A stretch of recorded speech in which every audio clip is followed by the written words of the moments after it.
Nice toy in Israel, nice. Oh, careful.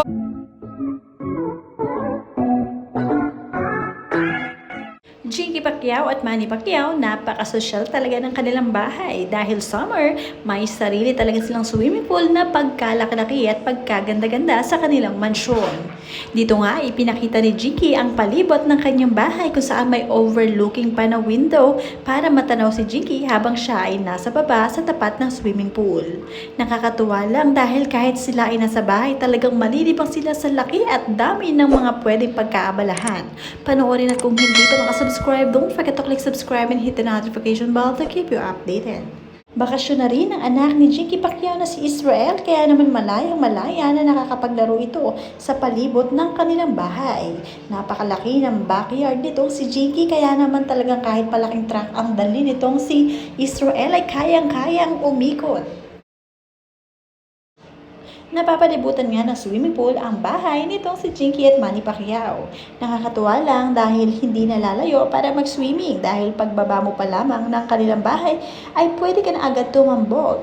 Natutuwa ang mga netizens dahil napaka-blessed ng mag-asawang Pacquiao. Lahat nga ay nasa kanila na kaya nagtataka nga sila kung nagkakaproblema pa nga raw ba ang mag-asawa. Mula kay Naro, isang commenter, sa sobrang yaman nyo po, sobrang blessed. Tanong ko lang po, nagkakaproblema po ba kayo? Parang wala kayong pinoproblema eh, hehe. At ayan na nga, overlooking ang kanyang anak na nasa second floor, natatanaw ang kanyang mami habang nakaupo sa tapat ng swimming pool at ang kanyang kapatid na si Israel ay umiikot at naglalaro ng kanyang car. Very nice ng swimming pool, napakalinis at napakalaki. Ang anak naman ni Jinky na si Queenie ay nariyan din sa kanyang mansyon. Kaya naman si Israel ay hindi naiinip dahil si ate ay nariyan at nakikipaglaro sa kanya. Marami nga natutuwa kay Queenie dahil napaka-humble na bata.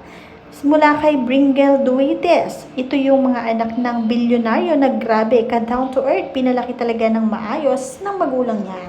Ate, this one. Here kasi ate this one.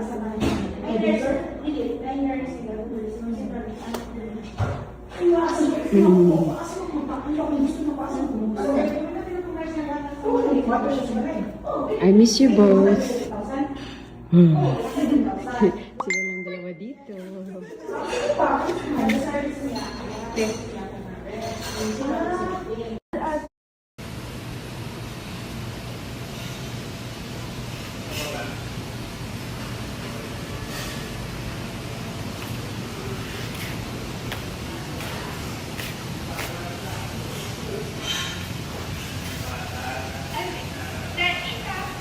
Hi, Shell! Hello! Hi! Nag-eat ka na? Yes. Tapos na? Yes. Okay. Punta tayo sa taas? Yes. Let's go. Tapos na ikaw naglaro? Yes. Anong gilaro mo? Badminton, no? Yes. No? Nag-enjoy ikaw sa badminton mo? Yeah. Okay, say good evening! Good evening! Pogi naman yan. Hi, Miss Sexy! Ba't ang sexy ng shorts mo? Ano ba yan? Alak ka. Sana. Nag-exercise? Nag-ano ka? Napaka-sweet talaga ng mga anak ni Mr. Manny Pacquiao at Jinky Pacquiao dahil talagang sa murang edad ay nagmamahalan sila at magkakalapit, very close sa isa't isa. Lalong-lalo pa, mas mahal na mahal nila ito si Israel, ang kanilang kabunso-bunsuan sa pamilya. Mula kay Aura Padilla, alam mo maliban kay Jimwell, lahat ng anak ni Manny kamukha niya. Tatay na tatay si Jimwell, kamukha ng ina. Lahat sila mabait, magalang at hindi mayabang. Napalaki sila ng mabuting puso. God bless. Pagdating kay Israel ay talaga namang extra ang love nila dito dahil hindi nila pinababayaan dahil mayroon ng problem dito sa Israel ang pagiging special niya. Kaya naman love siya ng buong pamilya.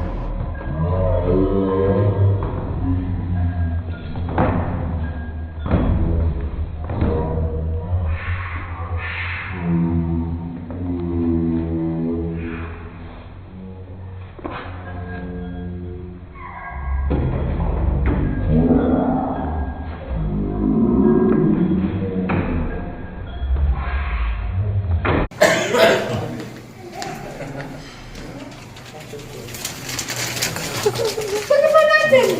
Pokemon Legend! Daddy! Daddy! Daddy! Daddy! Daddy! Daddy! Daddy! Daddy! Pokemon Legend for sale. Okay. Daddy! Daddy! Daddy! Pokemon Legend. Beatriz.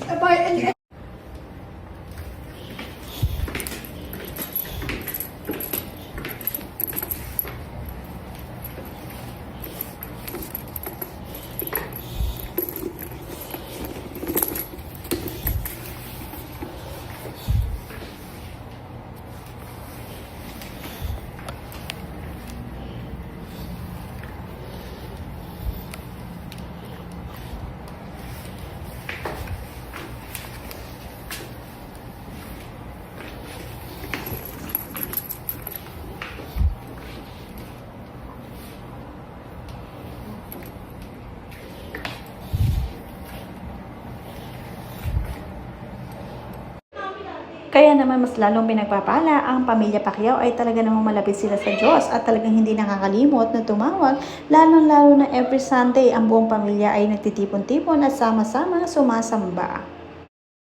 Despite na marami silang pera, every Sunday talaga ay hindi sila nakakalimot na pumunta sa simbahan o sa church.